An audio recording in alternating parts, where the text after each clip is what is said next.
Welcome back to Free Voices Paths of Resilience. Today, we'll explore the techniques traffickers adapt to deceive and take control over their victims. For this, we will accompany Anna and Grace through their journey to Europe. Their experiences are representative of common methods, but it's important to remember that traffickers employ many other techniques as well. Anna crosses the threshold of the police station and with a deep breath seems to release step by step all the emotions linked to her past. Her experiences seems to turn into awareness, courage and determination, making possible today what was not possible yesterday. My name is Anna. I'm from Albania. 2 years ago, I arrived in Spain. I was 18. My boyfriend convinced me to come here. He told he had a friend in Barcelona that could help us to find a job. I could work as a nanny. We could both work and earn enough money to support our families back home. We could build a better life here. It sounded perfect, almost too good to be true. But it was too good to be true.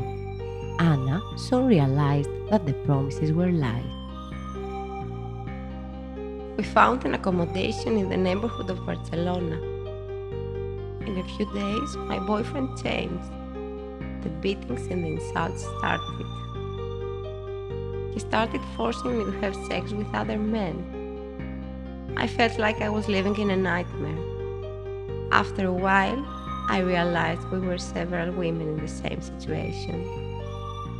Our boyfriends forced us into prostitution, took money from clients, and controlled every little aspect of our lives.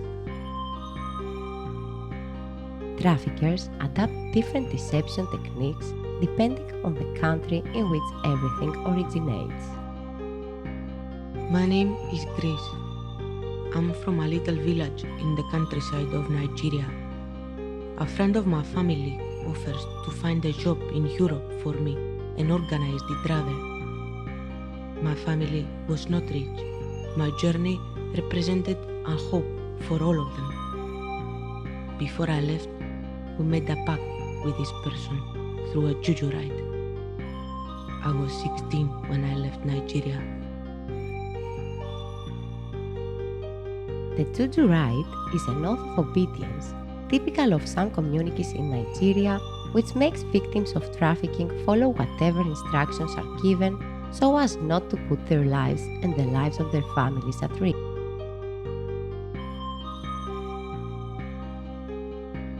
I was with a group of 20 people. We crossed the desert and arrived in Libya. I stayed there 2 years. We were kept in a small house. We couldn't exit or go away.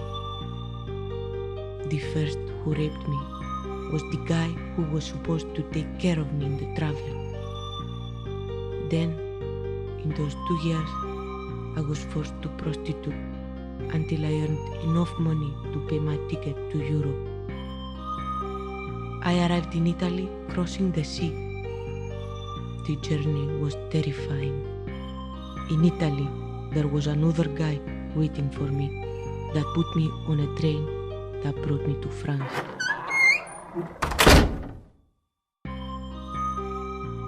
Anna and Grace found themselves in situations where their freedoms were stripped away and they were kept under control through fear and exploitation. I was scared and didn't know how to escape. I didn't have any documents. I didn't know where to go. I didn't speak the language. My boyfriend and his friends controlled every movement. I was convinced nobody could help me.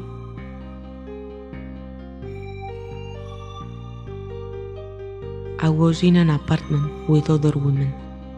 A madam controlled everything we did. I and the other girls, we handed over to her the money to pay off the debt our families had incurred for our journey. My documents were taken away. The madam controlled everything. My papers, my phone, everything. I was convinced nobody could help me, that I'd be arrested and deported if I tried to escape. The exploitation and fear were overwhelming. When Anna and Grace encountered social workers, new perspectives opened up for them. This does not always happen and does not happen for all women. When it does happen, new fears and uncertainties make the path to emancipation from exploitation hard and painful. Thank you for enjoying us today. Stay tuned for episode 3, where we will discover how Anna and Grace found a way out to exploitation.